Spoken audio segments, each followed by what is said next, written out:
दिल्ली के रोहिणी और महिपालपुर इलाके में पुलिस ने 6 बांग्लादेशी नागरिकों को गिरफ्तार किया है। इनमें 2 लोग ट्रांसजेंडर के रूप में पहचान से बचने के लिए छिपे हुए थे। आरोपियों की पहचान माही 22, तान्या 19, अकलीमा बीबी 35, एम्ब्रोस मोहम्मद कमाल 51 और महबूब आलम 50 के रूप में हुई है। पुलिस आरोपियों से पूछताछ कर रही है। एक पुलिस अधिकारी ने बताया कि महबूब आलम पुर्तगाल दूतावास में अपॉइंटमेंट के लिए वीजा पर भारत आया था, लेकिन 8 अप्रैल को वीजा समाप्त होने के बाद भी वहां रुका रहा।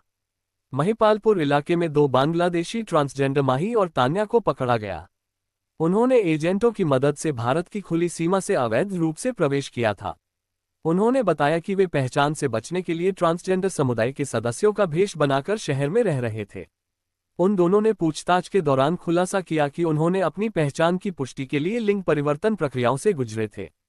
उन्होंने 2 अन्य बांग्लादेशी ट्रांसजेंडर पिंकी और इरारा का भी नाम लिया, जिन्होंने नकली दस्तावेज दिलाने में मदद की थी।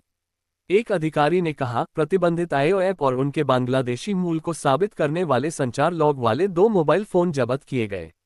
जाली दस्तावेजों का उपयोग करके प्राप्त किए गए आधार और पैन कार्ड भी बरामद किए गए हैं। एक अलग ऑपरेशन में पिछले 3 साल से आर के पुरम में अवैध रूप से रह रहे बांग्लादेशी एम्ब्रोस को पकड़ा गया। पुलिस ने कहा कि आरोपी ने अवैध रूप से भारत में प्रवेश करने की बात स्वीकार की है। उसके पास बांग्लादेशी दस्तावेजों की केवल फोटोकॉपी थी। वह आवास की तलाश में शहर में रह रहा था। उसे हिरासत में लिया गया और बाद में निर्वासन केंद्र में स्थानांतरित कर दिया गया। रोहिणी में भी अवैध रूप से रह रहे 3 अन्य बांग्लादेशी नागरिकों को पकड़ा गया। अक्लिमा और कमल नामक बांग्लादेशी साल 2007 और साल 2012 में भारत से निर्वासित किए गए थे, लेकिन वे अवैध रास्तों के जरिए वापस लौटने में सफल रहे।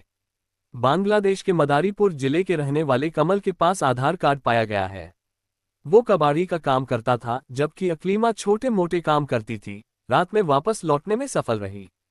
पुलिस ने कहा कि महबूब आलम पुर्तगाल दूतावास में अपॉइंटमेंट के लिए वीजा पर भारत आया था, लेकिन 8 अप्रैल को वीजा समाप्त होने के बाद भी वहां रुका रहा। वो बांग्लादेश में एक दवा की दुकान चलाता है। उसका परिवार भी वहीं रहता है। तीनों वैध भारतीय दस्तावेजों के बिना रह रहे थे।